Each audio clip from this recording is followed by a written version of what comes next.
Once seen as a burgeoning democracy after the collapse of the Soviet Union, Georgia is sliding into one-party rule. That has shocked many in the tiny South Caucasus country of 3.7 million. Leading opposition figures are in jail, exile or under charges, with the ruling party, Georgian Dream, aiming to ban the three main opposition groups outright. This month, the EU declared in a report that Georgia was now a candidate for membership in name only. The EU ambassador in Tbilisi said Georgia was no longer on the trajectory to join the bloc at all. Georgian Dream, however, says it is protecting the country from opposition figures who are trying to seize power and provoke a catastrophic war with Russia. That fear became palpable after Russia's invasion of Ukraine in 2022. It evoked memories of Russian tanks rolling into Tbilisi in a humiliating defeat by Moscow in a brief war in 2008.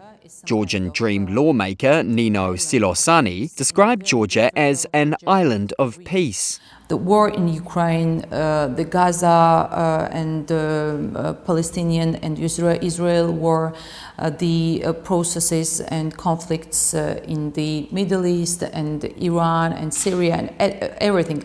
All these countries are around Georgia, but Georgia stays peaceful, and what investors and what business needs is stability. Opponents paint Georgian Dream's billionaire founder Bidzina Ivanishvili as the author of the authoritarian shift. Some accuse him of being in league with Russia, where he amassed his fortune in the 1990s. Crisscrossed by oil and gas pipelines, Georgia could in theory play a major role in the West's aim to diversify energy and trade routes away from Russia. However, foreign investment has dropped to early 2000s levels, reversing years of pro-Western growth, with the country now appearing to lean towards Russia and China. In recent weeks, Georgian Dream has undertaken a flurry of measures that look to root out what remains of political dissent. The crackdown has targeted figures close to the ruling party itself, with recent criminal charges levied against senior government ministers.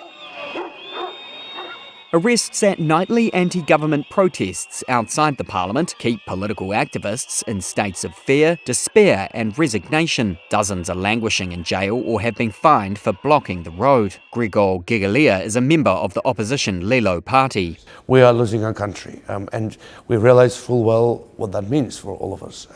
That means a grey sphere without any perspective, with corruption, without ambitions, without a sovereign voice.